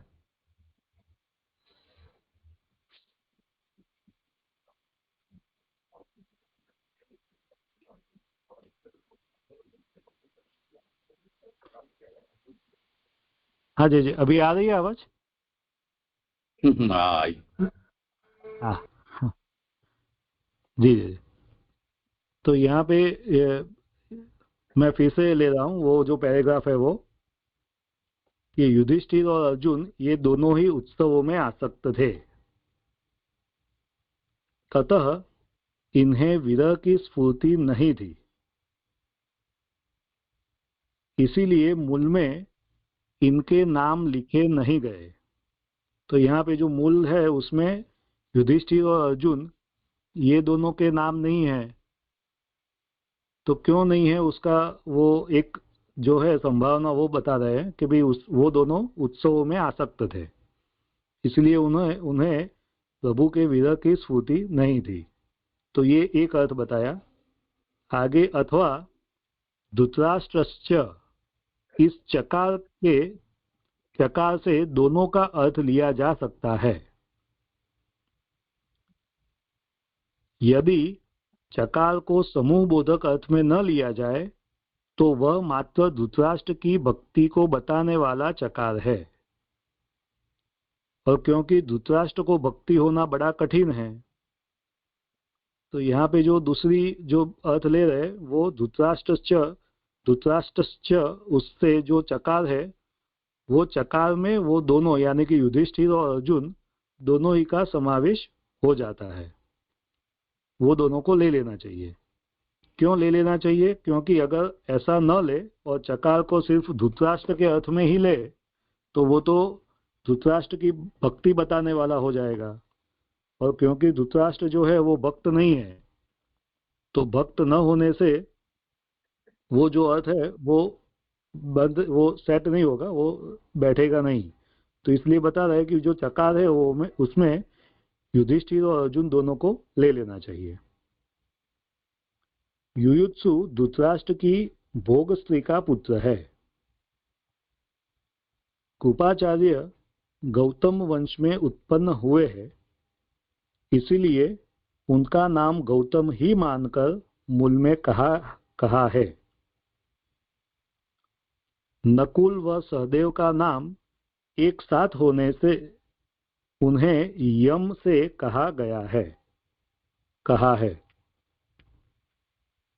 तो यहाँ पे दिखा रहा है कि भाई ये जो नकुल जो यम आ रहा है उसमें नकुल और सहदेव यमौ से नकुल और सहदेव दोनों का समावेश हो गया। और क्योंकि कृपाचार्य जो है वो गौतम वंश में थे तो उनका वर्णन करने के लिए गौतम शब्द का ही यूज किया गया है, उसका ही उपयोग किया गया है।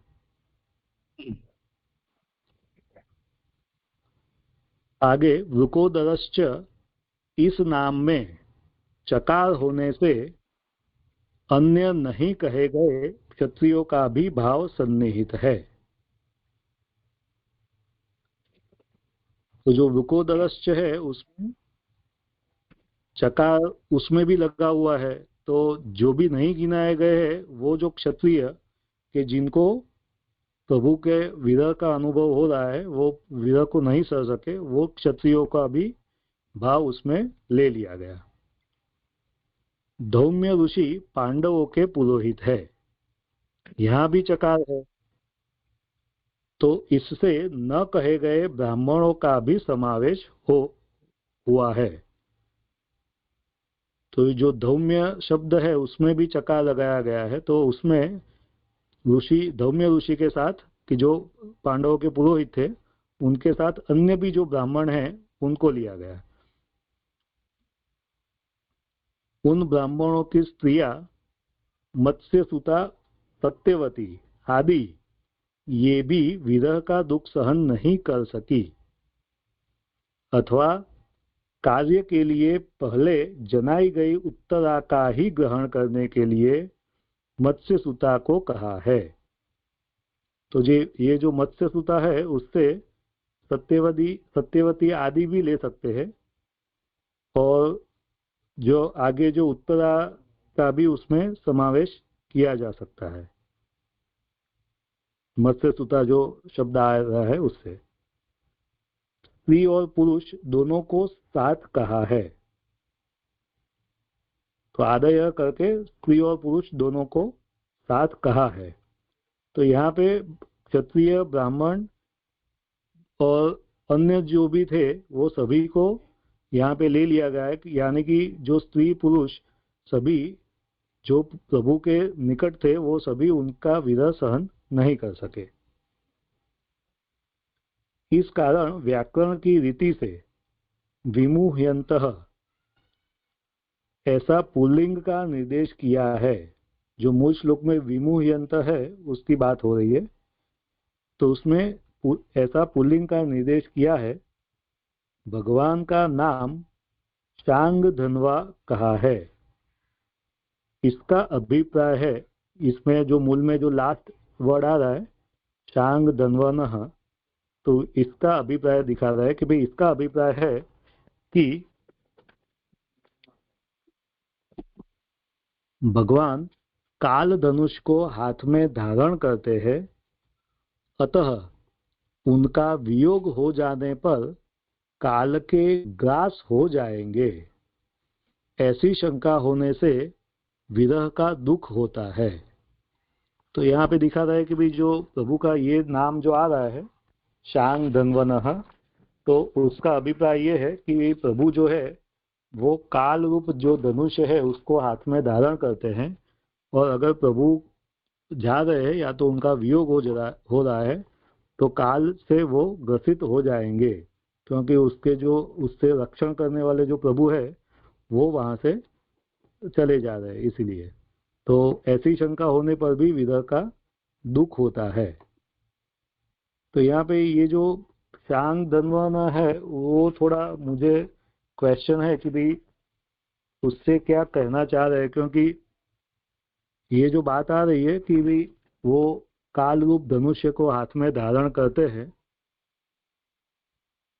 तो उससे वो स्पष्ट रूप से समझ में नहीं आ रहा है, तो वो जरा क्लियर कर दीजिए। अच्छा, ये भी पंक्ति रही है, भगवान का विरह जब वो सहन नहीं कर रहे हैं तो भगवान के लिए शांग धन्वः ऐसे नाम का यहाँ प्रयोग किया गया है। शांग धनु का अर्थ यहाँ करते हैं कि ये धनुष्य है वो भगवान का काल रूप है। तब ऐसे जो भगवान काल को भी जो अपने अंकुश में रखते हैं वो जब यहाँ से पधार जाएंगे तो कहीं अब काल हमारा ग्रास न कर ले, ऐसी शंका इनके भीतर है।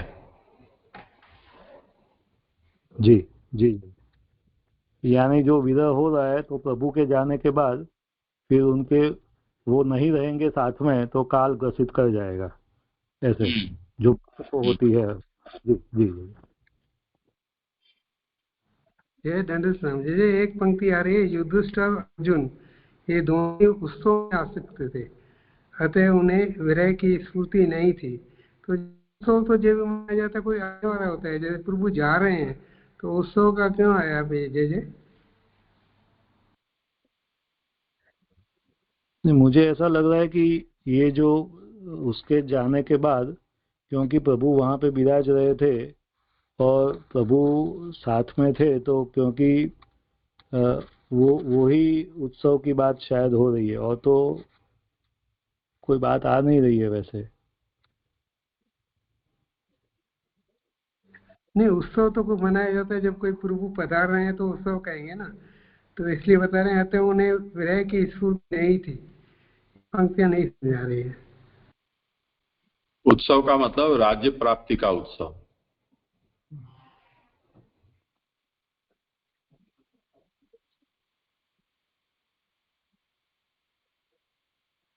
जी जी जी, यहाँ पे जो श्लोकार्थ में जो दूसरी पंक्ति आ रही है कि सत्यवती इत्यादि स्त्रियां मोह को प्राप्त हुए भगवान के विरह, ये मोह को प्राप्त क्यों लिखा है? यानी भगवान का विरह होना तो अच्छा ही है, तो ये मोह को प्राप्त हुए ऐसा क्यों, वो समझ में नहीं आया।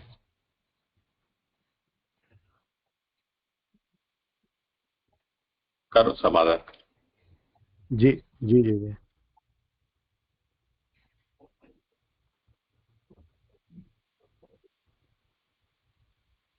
क्योंकि यहाँ पे जो सभी के लिए, वैसे तो सभी के लिए आ रही है, क्योंकि नकुल, सहदेव, भीम, धौम्य और सत्यवती इत्यादि स्त्रियां मोह को प्राप्त हुए भगवान के विरह को नहीं सह सके।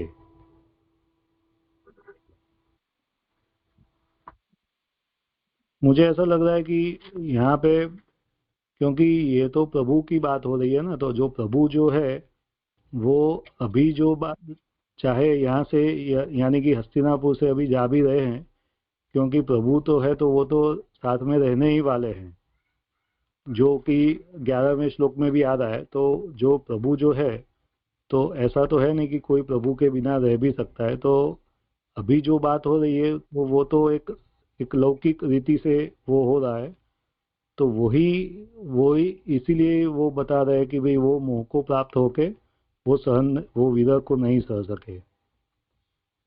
ऐसा लग रहा है, क्योंकि वो ज्ञान से नहीं सोच रहे, मुझे ऐसा लग रहा है, अभी मालूम नहीं है।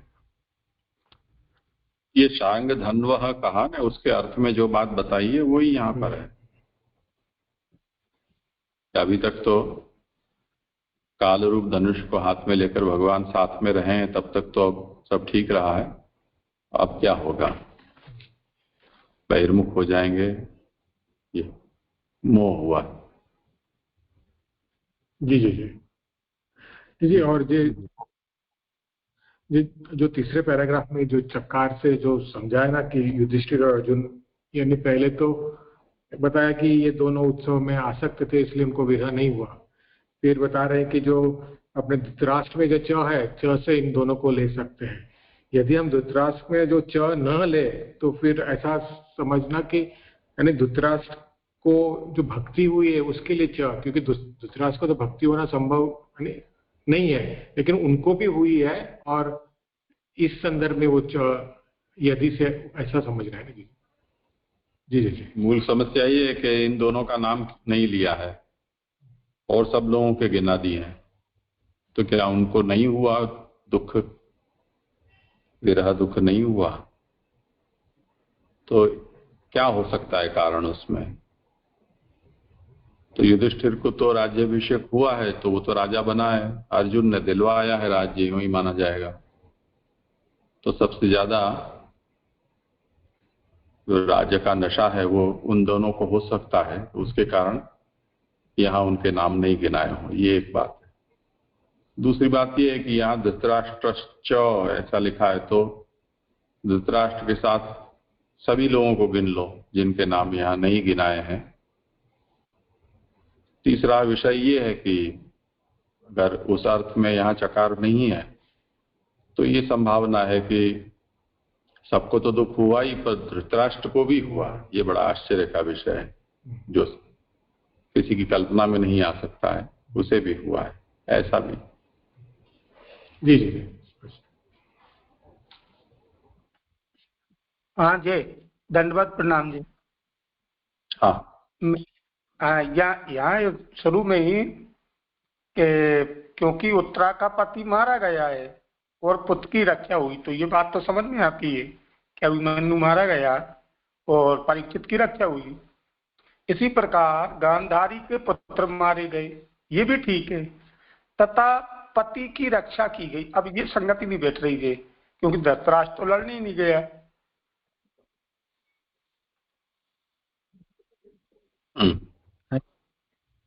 मुझे ऐसा लग रहा है कि भाई लेकिन मारा नहीं गया ना, यानी वो चाहे अपने वो अंध थे इसलिए वो वहां पे युद्ध में गए नहीं है, लेकिन उनका भी वो मृत्यु या तो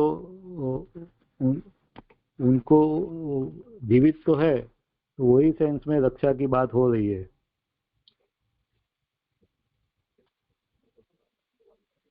नहीं भाई, युद्ध में जो गए लड़ने, तो जो लड़े ही नहीं, गए ही नहीं, तो उनकी रक्षा से तात्पर्य क्या है? यानी यहाँ तो चूंकि बात ये महाप्रभु जी कह रहे हैं कि गांधारी के पुत्र मारे गए और पति की रक्षा की गई, तो इसमें पति की रक्षा की गई ये महाप्रभु जी क्यों कह रहे हैं? क्योंकि अगर वैसे भी सामान्य तौर पर देखें तो जो युद्ध में जाएगा वो भजा के उसको अगर बचाती है, रक्षा करती है, तो फिर भी ठीक है, लेकिन वो युद्ध करने ही नहीं गए, भले ही कारण रूप रहे हों, लेकिन यहाँ चूंकि महाप्रभु जी कह रहे हैं कि पति की रक्षा की गई, तो किस आशय से, माने क्या कहना चाह रहे हैं, ये मुझे जानना था। नहीं, समानता यहाँ ये बता रही है ना, यथा भर्ता तथा पुत्रो मारणे रक्षणे पिच। एक का बेटा मारा है, एक का पति, यानी बेटे को, उत्तरा का पति मारा गया और बेटे को बचाया, और यहाँ धृतराष्ट्र के बेटों को मारा और धृतराष्ट्र को बचाया। तो इस अर्थ में दोनों की समानता हो रही है, एक की रक्षा की, एक को मारा गया। तो गांधारी और उत्तरा में ये समानता है।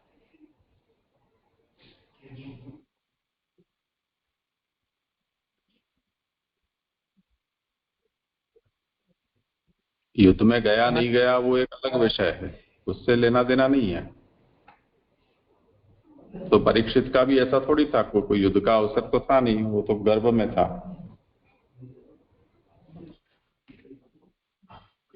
धृतराष्ट्र घर में बैठा है। हाँ जी, अब बात आ गई समझ में दे। हाँ ठीक है, बराबर, धन्यवाद जी।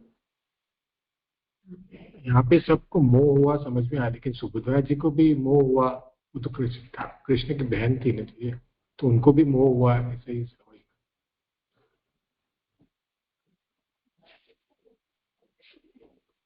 मोह का क्या मतलब होता है? यानी जो काल रूप आपने जो समझाया कि काल रूप धनुष, जो सबको अलग अलग तरह का हो सकता है। यहाँ तो शांग धन्व से ये बात हो रही है। अब जैसे इतनी बड़ी घटना जब घटित हुई, इसमें किसी के रहने नहीं रहने पर भी संशय है, ऐसे में भगवान के कारण सब कुछ सद गया, फिर भी जो अनिष्ट होना था वो भी हुआ ही।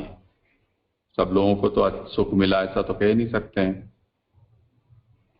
कौरवों का सर्वनाश हो गया, भले ही पांडवों के भी तो इतनी बड़ी हानि हो गई,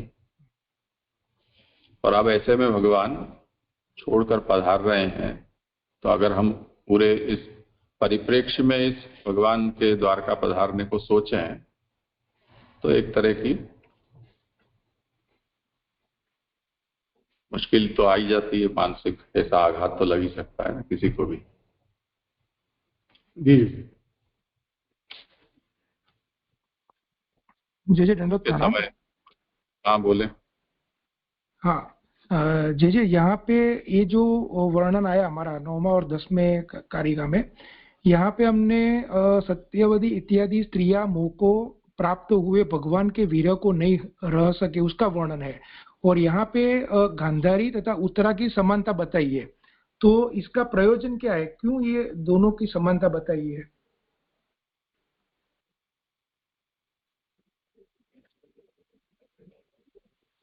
मुझे ऐसा लग रहा है कि जी मुझे ऐसा लग रहा है कि भी यहाँ पे जैसे जे ने अभी बताया कि भी युद्ध के बाद की जो स्थिति है, तो वो सभी जो सब जन है वो सभी के लिए ऐसी ही स्थिति है कि भी किसी ने सभी अभी वो युद्ध में से पसार हुए हैं, सभी के लिए वो बहुत आघातजनक रहा है। सभी ने कोई ना कोई स्वजन या तो कोई ऐसे प्रिय को गवाया है। तो ऐसी जो परिस्थिति जो आ रही है, तो उसी को शायद वो दर्शाने के लिए ये सब बात आ रही है कि भाई ऐसी स्थिति में अभी जो, क्योंकि प्रभु जो पधार रहे हैं यहाँ से, तो वो सब जो है वो अभी काल के ग्रस्त हो जाएंगे, वो उनको ऐसा मोह हो रहा है ये ऐसी परिस्थिति में, इसीलिए शायद हो सकता है।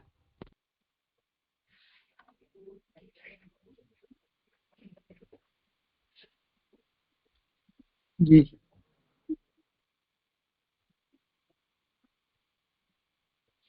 मूल बात तो ये है ना कि उत्तरा इतने बड़े हादसे से बाहर आई है। अब उसके पास उसके जीवन का सहारा एकमात्र परीक्षित बचा है, जो भी अब जन्मेगा। और दूसरी ओर गांधारी 100 बेटे मारे गए उसके। अब उसके पास एक अंध उसका पति बचा है, वो भी जिन्होंने 100 बेटों को मारा है उनके घर में उनको रहना है। तो दोनों की स्थिति बड़ी विषम है और एक समान सी स्थिति है, इसलिए उनकी समानता बता रहे हैं। भगवान के द्वारका गमन के समय जिन लोगों की जो स्थिति थी उस स्थिति का वर्णन है, तो वहां उनको इस तरह से गिनाया है। ठीक है, जी जी जी, धन्यवाद प्रणाम। विराम।